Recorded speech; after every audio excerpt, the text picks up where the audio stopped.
नमस्कार मित्रांनो, your N G ओ कन्सल्टन्सीमध्ये आपलं सर्वांचं सहर्ष स्वागत. आज आपण जाणून घेणार आहोत एन जी ओ रजिस्ट्रेशनसाठी आवश्यक असणारे कागदपत्र, एन जी ओ रजिस्ट्रेशन केल्याचे फायदे काय आहेत, ते कशा प्रकारे प्रोसेस करायचं असतं.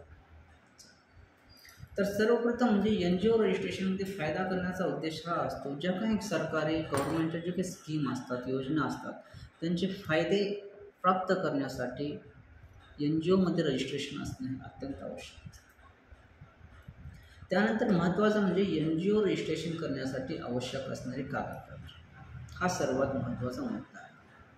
तर एन जी ओमध्ये जर आपण रजिस्ट्रेशन करत असाल तर काही आवश्यक कंपल्सरी ते मॅन्डेटरी आहे ते डॉक्युमेंट आपल्याजवळ बाळगणे असणे अत्यंत आवश्यक आहे. तर ते चला जाणून घेऊ ते कोणकोणते डॉक्युमेंट आहेत. तर सर्वप्रथम आपल्याला लागतं त्या रजिस्ट्रेशन सर्टिफिकेट, नोंदणी प्रमाणपत्र.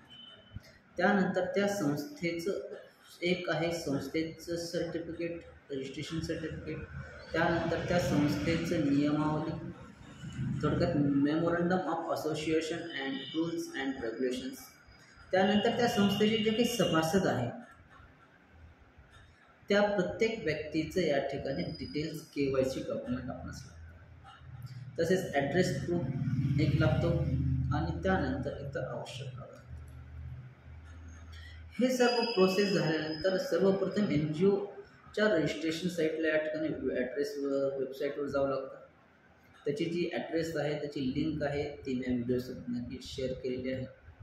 त्या वेबसाईटवर गेल्यानंतर रजिस्टर किंवा नोंदणी या पर्यायावर आपणास क्लिक करावं लागतं. त्या ठिकाणी आपल्याला एक अर्ज ॲप्लिकेशन दिसेल. त्यामध्ये त्या ज्या एन जी ओचं आपण रजिस्ट्रेशन करणार आहात त्याची माहिती, त्याचा नोंदीचा तपशील, सभासद व्यक्तींची माहिती, सरकारी निधी स्रोत आणि सर्व माहिती त्यामध्ये आपण फिलअप करायची असते. त्याच्यानंतर हे झाल्यानंतर आवश्यक कागदपत्रे जसे की नोंदणीपत्रक, संस्थेचे नियम आणि इतर संबंधित कागदपत्रे हे त्या ठिकाणी अटॅच करावे लागतात, अपलोड करावे लागतात. अर्ज भरल्यानंतर, अपलोड केल्यानंतर तुमचा अर्ज त्या ठिकाणी सबमिट होतो.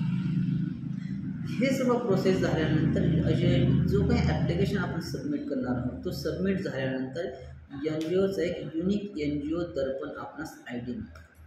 अर्थातच त्या ठिकाणी आपलं हे एन जी ओ रजिस्ट्रेशन आहे कम्प्लीट झालं. निश्चित आपणास जर एन जी ओसाठी जर अजून काही आवश्यक माहिती असेल तर या डिस्क्रिप्शनमध्ये माझा सेल नंबर दिलेला आहे. आपणास जर काही क्वेरी असतील तर आपण विचारू शकता. धन्यवाद.